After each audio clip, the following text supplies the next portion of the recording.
Hello babe. Aiki maza ki ƙara su. Ina tsaya ƙofar gidanku na ƙara su. A yau za mu sha lubayya. Ki ƙara su ga nan ina tsaye. Yawwa kin ƙara su. God have mercy upon us.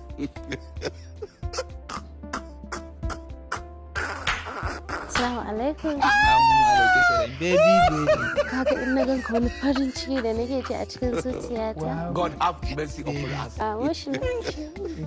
Kina taɓa min zuciya baby.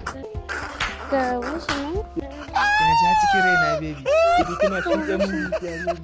Ai baby saboda ina son ka ba abin da ba zan maka bai baby ina son ka sosai. Baby. Allah. Wayo fitsari. Allah. Sadi kuma? Wallahi baby kwacewa yi. Daga yi maka kisa kai to tsaya na je na ebo maka. A'a baby ina je gida na wanke baby. God have mercy upon us.